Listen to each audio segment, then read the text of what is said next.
All right. Welcome to this WSTR extra tidbit thing. I don't know what to call it. Breaking We news. we rarely ever do this. Emergency broadcast, let's call it. Anyway, so as is usually the case, we're always late to the punch because we release on Wednesdays, and it seems like everything Star Wars ever happens on Wednesdays. And we record Mondays. So here we are, late to the game, but we thought this is too important not to talk about before the next week of the show. So, Carla, what are we talking about? Oh my gosh, people, we finally got it. We finally have a little nugget. Obi-Wan Kenobi, the show. At long last. Yes. It's been a while. It's been a while coming. I think a few weeks ago there was rumors that it was gonna drop. Mm-hmm. Then that never happened. So I was kind of doubtful when this rumor popped up, but by God, it was true. Yeah. I mean, we, aside from maybe like a few pictures of Ewan on set, but he's all, covered up and whatnot. Yeah. And then like the cast announcement, we haven't gotten anything since that announcement at D23. 3 years ago, people. 3 years ago. Like, that's pretty wild. Yeah, they had that little sizzle reel that they released, where some concept art and Ewan McGregor there, but it was a whole bunch of telling us nothing. Mm-hmm. But yeah, now we finally have something to talk about, which is great. Yeah.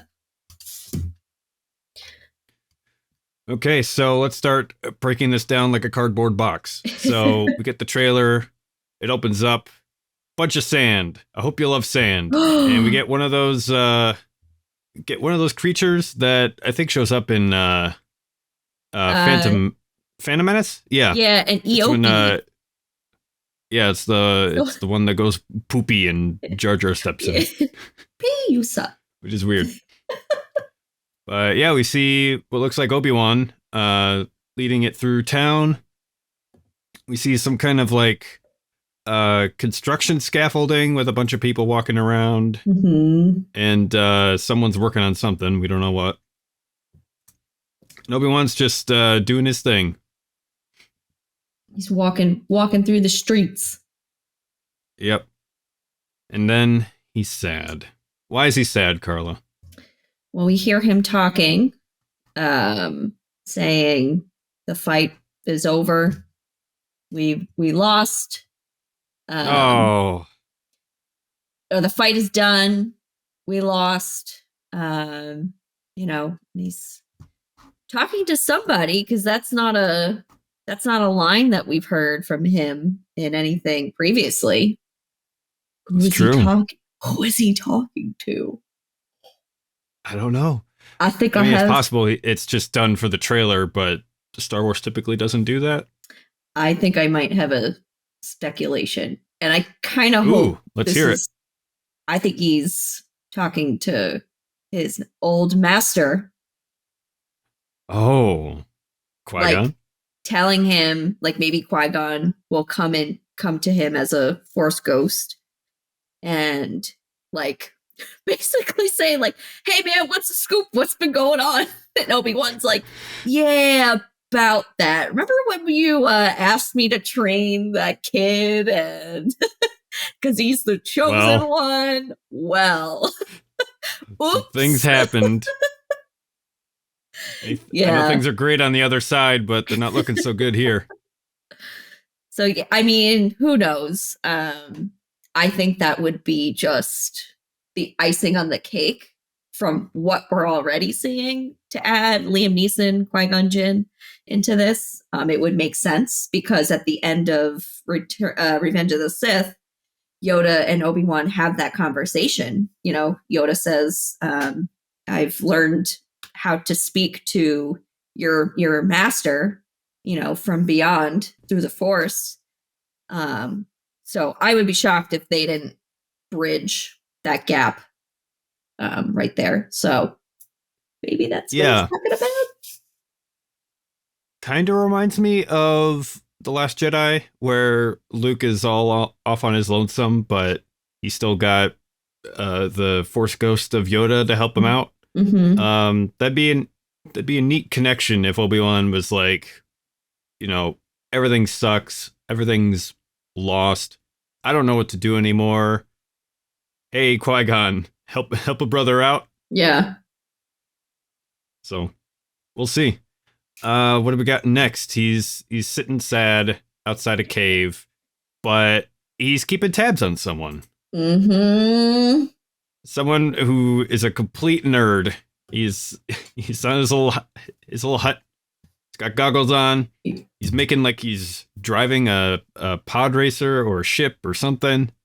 He's spying on little Luke, keeping Little an eye on Lukey him. boy. I thought that was really cool. Like, didn't expect that from like a teaser trailer, you know?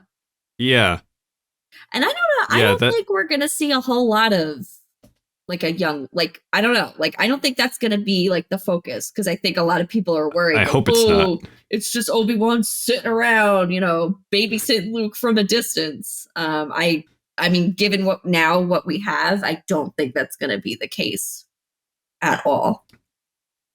I'm inclined to agree.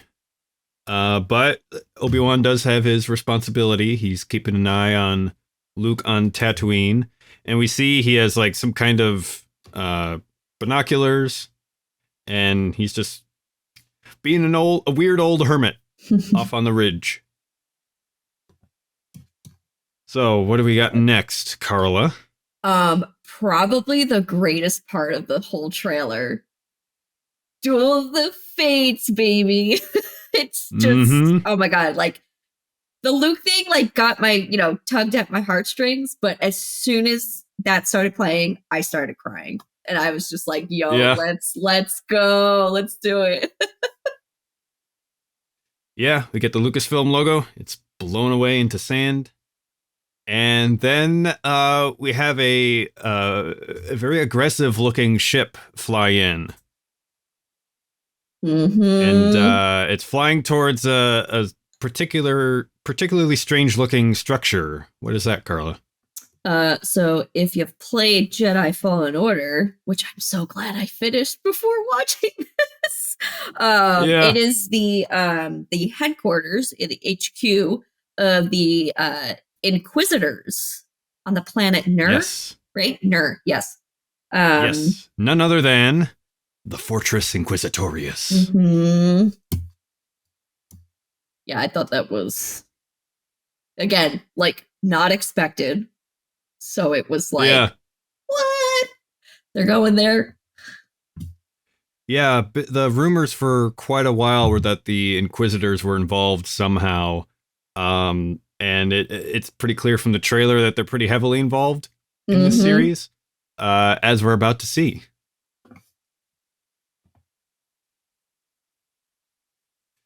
We see, we hear a voice too speaking over this, talking about the key to hunting Jedi is patience.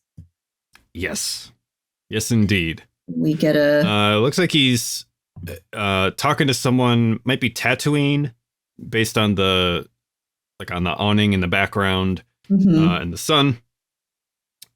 Which would seem to indicate that they're coming to Tatooine looking for Obi-Wan. Probably. But we have Rupert Friend as the Grand Inquisitor.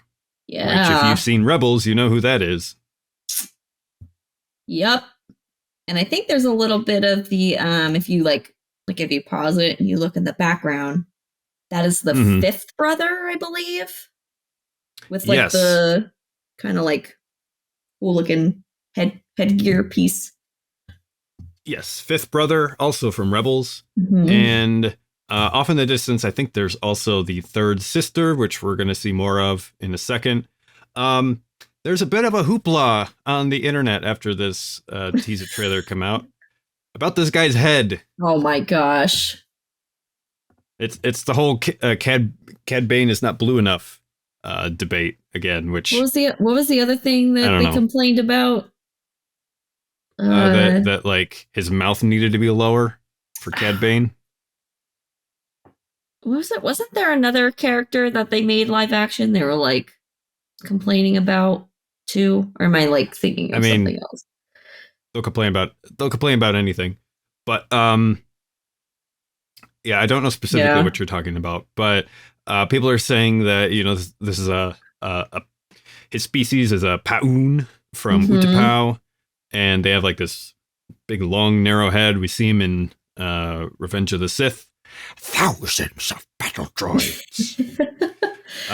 And yeah, he kind of looks just like a guy, but with white head.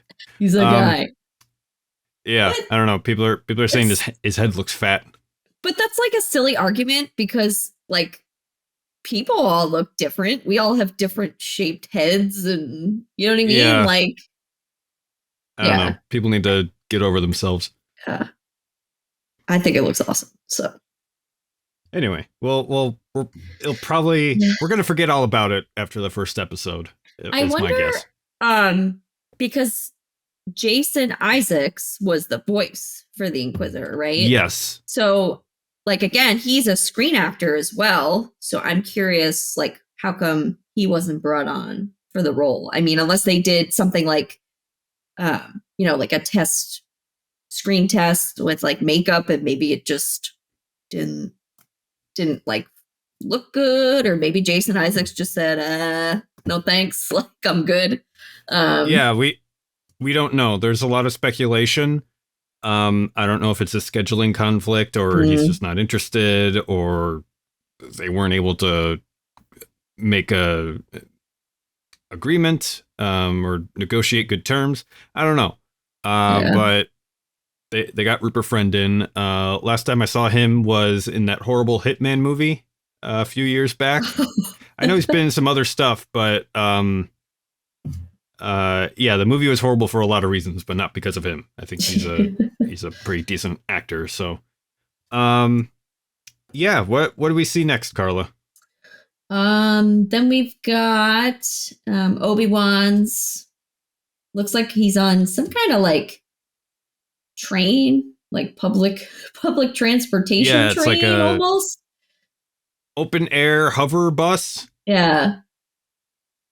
So he's off somewhere. Looks like he's keeping himself kind of blended in with the local people. Yeah, it looks like a almost like a refugee transport or like Mm-hmm. a bunch of migrant workers on the back of a truck. Yep. We got like a pig lady. Oh, Um, that's the same. may, So that's the same species that we see on Pasana. I think so. Yeah. Mm-hmm. As I frantically Googled to refresh my memory. Because I remember the like what the kids, Ah, that's right. the little kids looked like, Like and I was like, hey, that's that thing. yeah, the Burning Man festival Yeah. in Return of Skywalker. Burning Okay. So yeah, he's being carted off to who knows where. We get another shot of the Fortress Inquisitorius, this time underwater. And Yeah. man, this looks good. So you've got the fifth brother, like with his back towards the shot, the camera.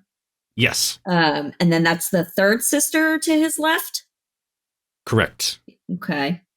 I don't know much about her. I'm Actually, not sorry, remembering. the person to his left, I don't know who that is. The one standing in front of him is the third sister. Oh, okay. Moses Ingram is Yeah. the actor's name. Now she's And like new, right? We haven't seen anything with her before. correct. Okay. She's new. Might be in the I don't know. I don't know what's in the comics and what's not, but I think third sister is brand new. Mm-hmm. They have like I don't know 9 or a dozen brothers and sisters Mm-hmm. that make up all the Inquisitors. Someone will correct me, I'm sure. And we see like snippets of them. There are a couple of them in Fallen Order. We've seen the fifth brother in Rebels, and now we see the third sister. And I apologize, I don't know who the other person in the room is with like the tubes on the back of her head, Yeah. but it's a pretty neat look. Yeah, I mean that scene right there, that just looks sharp. Yeah, Yeah. crisp. Crisp. We got the New Hope stormtroopers in the back. They Mm-hmm. made the full transition. I'd love to get Todd's take on this if possible, but their costume designs look a little bit different. Looks like they're like a bit more maneuverable. Like Um, they've got more room by the knees and the upper arms. It looks like. I Um, mean, he would know better than I would. You would probably know. I don't have a TK, but like just knowing the way that like the Legion like CRLs work and stuff like that, Yeah, like I don't know, it's not like an official thing, but like Lucasfilm definitely like changes like these tiny, tiny little things to make a difference between yeah, all of the stormtroopers. And I think it's just to drive us crazy because they know we're so like keen to details. They're like, yeah, we're just gonna yeah, like change this one little bit. So they have to redo the whole thing if they want to be this particular stormtrooper. So yeah. it's probably And different in some really minute, like tiny, tiny way. yeah, and like the reality is probably that day on set the wardrobe just like broke apart and they're like screw it, they're not even gonna see it. um or like something wasn't fitting and they had to resize it. Who knows, but Yeah. then yeah, it turns the 501st inside out. Let's move on. We've got a shot in, looks like Tatooine. Third sister is present at a hanging of someone. We don't know who. it's pretty it's pretty gruesome. Yeah, Like, a bit morbid for Star Wars. yeah. Like we've definitely never seen anything like that, you know? We've seen plenty of choking. A hanging is like choking, True. right? I guess heads getting chopped off, limbs getting chopped off. I don't know, but like hanging is like there's something about it that just is like it's a little more disturbing, I think. I Yeah. don't know. And like this, yeah, I don't know. And then we see Uncle Owen there, Joel Mm, Edgerton. Joel.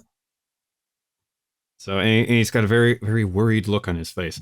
I'm really excited for Uncle Owen. I don't know about you, but Joel Edgerton, he was basically a Mm-hmm. nobody when Revenge of the Sith came out, and he's shaped up to be a pretty darn good actor. So Yeah.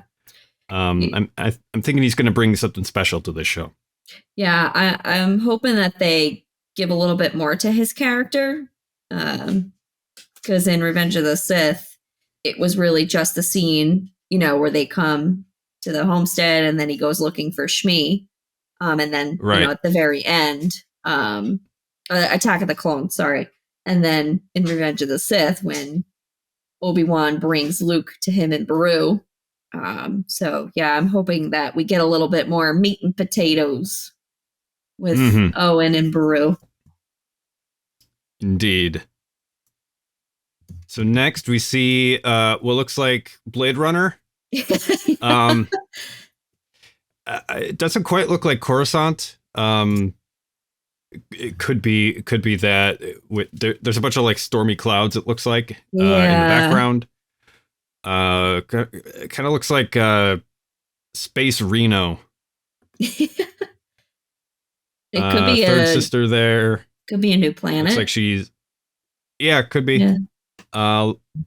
She's on a rooftop looking for somebody by the appearance of it.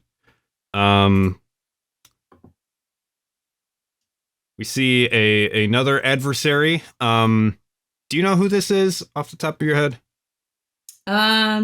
So the actress, I'm blanking on her name, but she was the Game of Thrones. She was the mother of the Sand Sisters. Yeah. She was Oberyn's wife. Gotcha. Yeah, but I'm Indira forgetting her name. Varma? Yes. Okay. But she looks to be like some kind of officer.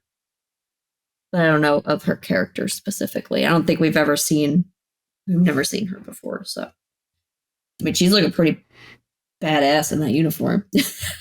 Looks Yeah. good. Looks great. Moving on, we've got that lady with the tubes in the back of her head, and they're not actually tubes. It looks like they are tentacles of some description. And yeah, we're getting huge Blade Runner vibes here. They've got what looks like citizens lined up. Mm-hmm. A lot of Asian looking outfits and accoutrement going on. And then we see and Obi-Wan is there. So we're leaving Tatooine at long last. I'm curious, like, if he leaves, he ain't doing his babysitting duties. So, like, what's going on, man? Yeah, he's got to keep Luke safe, but if the Inquisitors are looking for him, maybe he thinks the best thing to keep Luke safe is to draw them out someplace else until they can take care of him. True. Who knows? Or there's some bigger threat that he needs to attend to. So we got Obi-Wan and co, and then we got this interesting looking droid. Yeah. Tell us about that, Carla. I mean, never seen this kind of droid before, at least not that I can remember. I don't know if this was a Rebel. I don't think we've seen this in Rebels or anything. No, I think this is a brand new droid. But it's got some Arabesh written on its chest. I don't know what it translates to, but looks like it spells out Ned. N-E-D. Ned. Interesting. And it's got a stormtrooper in front of it, hurting it. Maybe, possibly, who knows? Yeah, it looks like they're in like a transport or a storage area of some kind, and then there's some kind of device the stormtrooper has that it's threatening it with. Like, I wonder if this droid is Imperial or just like a rogue kind of droid. Yeah, unclear. I got this whole trailer, I got Fallen Order vibes, but especially this scene where Cal's buddy in the beginning is basically standing up for Cal and trying to get the Imperial heat off of him. Yeah. So I wonder if we're going to have a similar kind of story where everybody's looking for Jedi here. And it seems like this droid might be caught up in that business. Mm. Then we've moving got on. More of the third sister. She's leaping over roofs. Mm-hmm. Doing all kinds of jumps and flips. That's pretty brief. And then we go back to the Grand Inquisitor. Mm-hmm. And it looks like he's face to face speaking to somebody. But we finally have the spinning saber in person, in live action. I was thinking about we had Patrick on the show a while back, and he had made one of those. So I know he was right. I had said he had posted about it. He's like super happy because he's like, finally, it's like it's real. Yeah. It's a real thing. So yeah, very cool. Very cool. Yeah, so he's asking where is he? To someone with looks like a buzz cut and like little bits of metal in the back of his head. Could be a cyborg of some kind. I don't think we know who this person is, or it's someone we know, but they look a lot different now. Mm-hmm. But yeah, looks like they're looking for Obi-Wan. Yeah. And then Between darkness. Then we get the fifth brother in Chinatown again. Which, by the way, he looks great. Yeah. In Rebels, he looked like an alien of some kind, and they just made him a guy now and made him a bit green. Is it the same species as Barris Alfie? And I don't think so. no, the Miralon, a Miralon. I think that's the name of the No, I don't think species. so.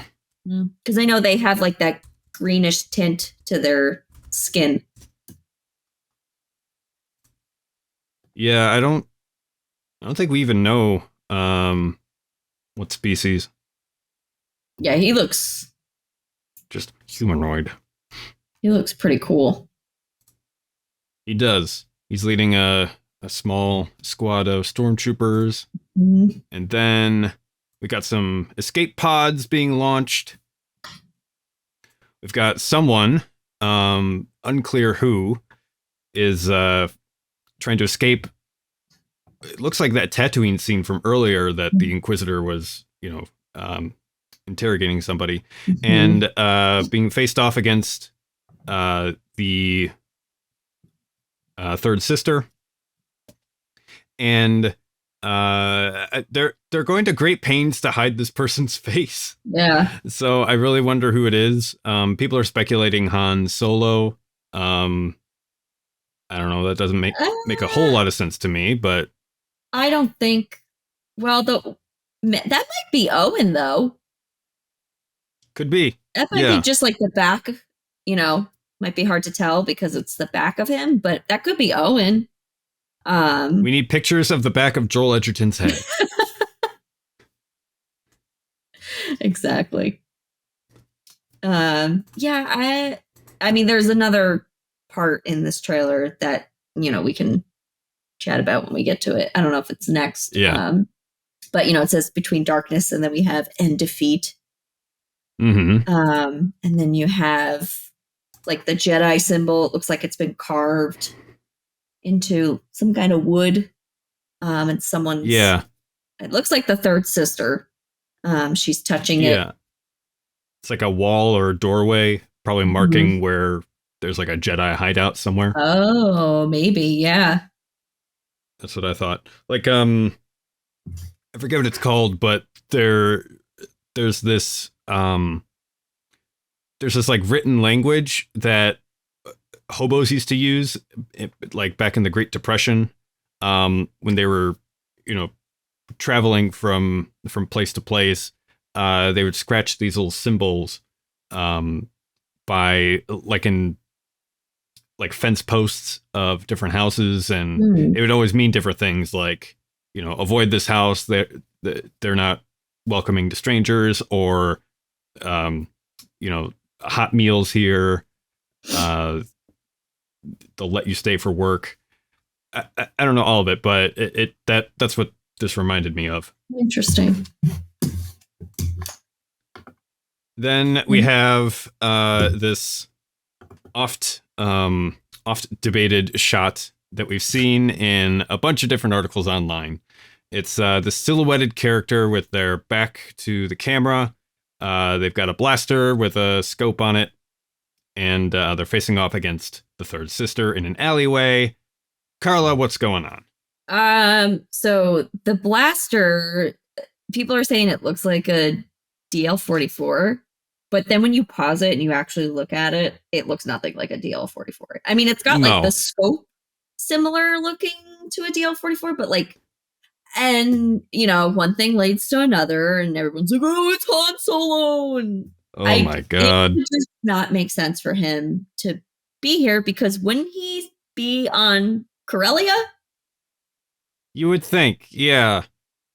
And like, it wouldn't really make sense to bring him into this, like, especially because he never really wanted anything to do with the larger moving pieces of the galaxy, Empire, Rebels, whoever. He was not Right. about it, so it wouldn't make sense for him to get tangled in between the you know the the Jedi's that are surviving, and the Empire and the Inquisitors. Like, he has no motivation to do so.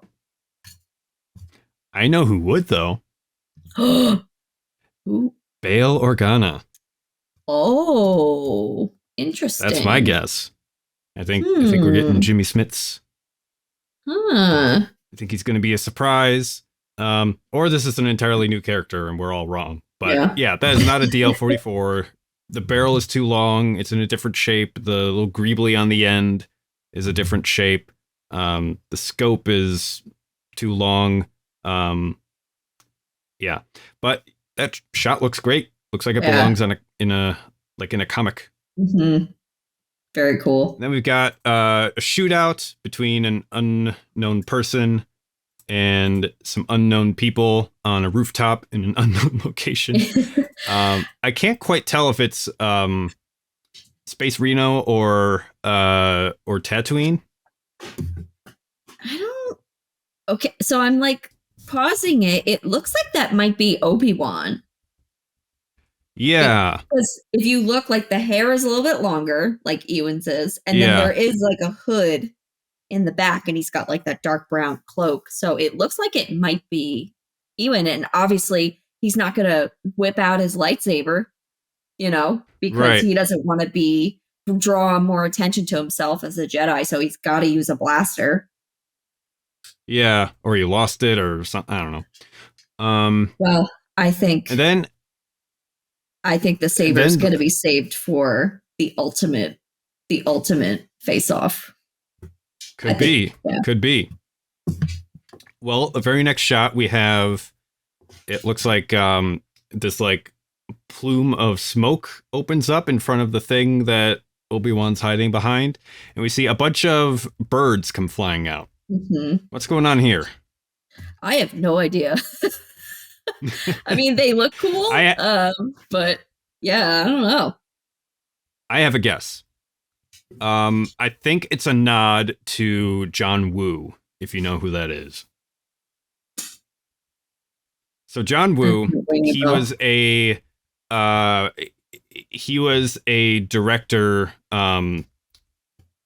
like back in the 80s and the 90s. He was born in Hong Kong, I believe, and he became like a director of action movies over there, and he made a bunch, and then people loved it. He had a very particular style, and then he came over to Hollywood because he got some attention there. He directed Face Off with Nick Cage and John Travolta, and he started to hit it big.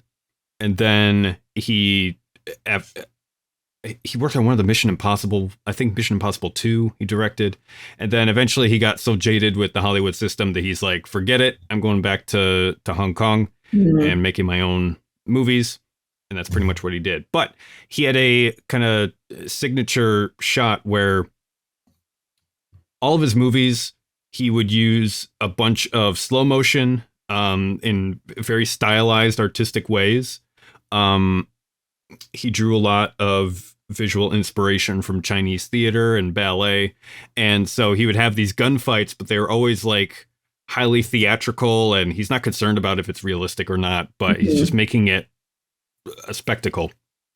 And one of these little tricks that he would use often is during like an intense dramatic moment, uh there would be a shot of like the hero, and there would be like a bunch of doves flying into the air, just like Huh. around the hero. Sometimes it would make sense for the story, oftentimes not, but it was very much a visual flair that he was known for. And I think they're doing a little tip of the hat to this with these green bird things, which, if that's kind of uh, the direction of style that they're going for the action scenes in this series, I think it's going to be a really, really great treat. Awesome. Yeah, that's cool. I didn't know that. Yeah, that's my guess. Could be completely wrong, but Yeah. it seems too on purpose for it to just be a bunch of birds scattering. Hmm. Hope survives. Then we have Obi-Wan looking very old and tired and beaten down. by the entire galaxy and twin suns, looking down at the ground. Then he looks up, and we get some music. And the music is epic. That's Yep. Anakin's Anakin's dark deeds. Okay, I always mix it up with Anakin's betrayal. Those two. Yes. But yeah, and notice too how so obviously we had, the Duel of the Fates, and it sounds slightly different than, the OG version. But then the way they like molded Battle of the Heroes into it too. Mm-hmm. A little bit slower, a little more drawn out throughout the whole teaser. And then Anakin's dark deeds at the end. It's just perfect. Yeah, the music for this trailer was killer. It sounded a bit different, and I don't know if they just like went back to the original recordings and did a remix, or if this is like a re-recording. Mm-hmm. It's heavily rumored that, or is it confirmed that John Williams composed the theme for the Obi-Wan series? I think that's been confirmed. I want to say. I could, he came on for, he did the solo theme, so I could see him coming on again for another, original character. Whether he did the whole score, I don't know. But I mean, that's all his stuff. So yeah, I think he did the theme, and it's someone else doing the actual score. Okay, so like how they did with Solo. Yeah. So in any case, music sounded a little bit different, but yeah, between Duel of the Fates, Battle of the Heroes, Anakin's Dark Deeds, and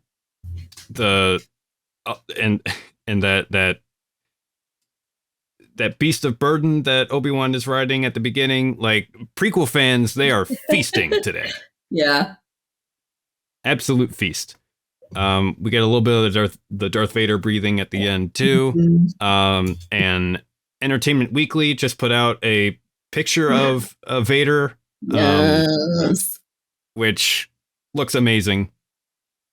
Yeah. So Carla, that was the Kenobi trailer. What are your thoughts after you've seen this? I mean, it was not it's not what I expected at all, but in a good way. So now that we have a little something to get us through until May 25th, oh my gosh, I'm so excited. I think it's hitting all the right notes for a lot of the different fans, and you've got prequel stuff obviously thrown in there. We're going to see a little bit maybe with, tie into A New Hope, even though there's a bit of a gap there. But then like Rebels obviously is going to be now brought into the live action mix. And honestly, I thought we would have seen Sabine or Ezra and maybe Thrawn before we ever saw the Inquisitors. Live action. So pleasantly surprised. And it's all the feels. And I think I literally watched it 50 times, just being like, oh my gosh. And I like watching watching reaction videos too, because when I see other people getting happy and excited and emotional, it almost sparks that excitement again in me. It does. So yeah, and I don't know if I've said this on the podcast before, but I went down a rabbit hole not too long ago where I would watch a bunch of reaction videos to live performances of songs that I really like, and I started to wonder why I would do that when I could just watch I could just watch the performance again. But then I realized if you've ever seen something really good and you wish you could go back in time to before you watched that thing and watch it Mhm. again so you can experience it again, like that's what you're doing when you watch a reaction video of someone else reacting to it. Yep. It's like you get to go through that whole journey again. So, Yeah. yeah, you were like spamming our group chat about the trailer and how awesome it was. And Like, um, guys. yeah, I have to agree with you. I was worried for a bit because it seemed like we went for so long without a hint of press about anything going on with the show, and looking at the showrunners and the crew, it's like there's a lot of like a lot of people who didn't have like a huge you know, there's a lot of people without a ton of accomplishments to their name as far as their career goes, unlike what you had for say Mandalorian and Book of Boba Fett. Mhm. But you know, and trailers, they can always be misleading, so let's have a healthy dose of skepticism. But Yeah. even with that, this seems like it's shaping up to be something really solid and really special. Yeah. Um, The I would say the one thing, and I feel like I'm gonna, almost put my foot in my mouth because I did it with Mandalorian. When Luke showed up, it was like, because it was like, oh, he's calling out to Jedi, like who could be, and it's like Luke, like I was like, I don't want to see that. And then I know when they announced, with this, that there was going to be Kathleen Kennedy, I think, said the rematch of the century between yeah, Obi-Wan and Darth Vader, because as of right now in our head canon, right, the last time they met was on Mustafar, which makes like that scene in A New Hope like, whoa, like there's been mm-hmm, all this time that's passed between the two of them. But if they're going to meet again in between, like, A, how is that going to go down? And like, B, how is that going to change the way that scene is in A New Hope? Because, like, think about Rogue One, right? After that movie came out, the beginning of that film, A New Hope, like totally different, like weight, oh yeah, feeling, like now that you know what happened moments before they're coming after Leia in the Tantive 4, So right. like I'm excited, but like I'm worried because I hope it doesn't change it in a way where I don't know, it kind of makes it a little less like, oh man, like the last time they saw each other, he was on fire and he chopped off all his legs. Like, Yeah, yeah. Star Wars has always had this burden where every new thing has to carry the entire weight of the franchise up to that point on its mhm, back, and it's added to the next thing and the next thing and the next thing. And so when you do stuff like this where you're making something that's bridging the gap between 40 years of Star Wars storytelling, it's almost an impossible task, because as soon as you make something that fits between these two stories, you're making a new thing, but you're also mhm, changing the context in which you understand what came before and after it. mhm. Um, so I and you're gonna piss off somebody no matter what you do. Yeah, yeah, of I just course. hope that it's the best kind of Star Wars storytelling is when it elevates and enriches everything that has come before it, Agreed. while remaining its own cool thing on its own, which I think most people would agree Rogue One is an example of that. Mhm. Um, Hopefully Kenobi is another. I'm also secretly hoping that there's a ton of Fallen Order stuff in this, because they take place like 5 years apart, something Cal, like that. Cal And Kestis, baby, she'll say. yeah, I Like, that'd be great to have him there. I mean, they've already Um, thrown a BD1 in for us. yeah, So, and now we have the Inquisitors and the Fortress Inquisitorius. mhm. Uh, I think I think they really someone at Lucasfilm was very pleased with Fallen Order, and they're working it into the Star Wars canon proper, which Yeah. that's never really happened before in a video game. Um, so I'm really excited to see that. That would be a fantastic surprise to have Cal Kestis or someone from Fallen Order in there. If not, I won't be like disappointed or anything, but It man, would that just would be be special. a nice little treat. Yeah, And nice little cherry on top. who's the director? Is it Deborah Chow? For Kenobi? Yeah. I believe it is. I wasn't like positive, but I remember hearing her name associated with Kenobi. I'm also happy too that this is a limited series and not Yes. ongoing, because I think it is something that does not need to be dragged out.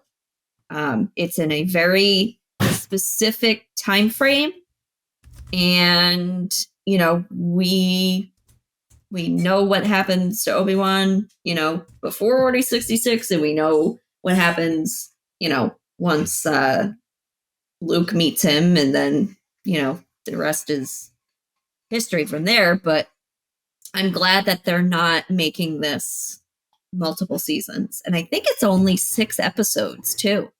So it's going to be short and sweet, kind of like Book of Boba Fett was. Yeah, and I heard that I heard from somewhere. I don't know if this is confirmed, but apparently the budget for this is like $25 million per episode. Wow. Which is insane, but yeah, it looks great. Hope they don't bite off more than they can chew. And I'm looking here too, like if you pretty sweet. If you go to IMDb, so it's 6 episodes, and like with the exception of like a few characters, you've got all the heavy hitters in every single episode, including Hayden Christensen. So like, nice.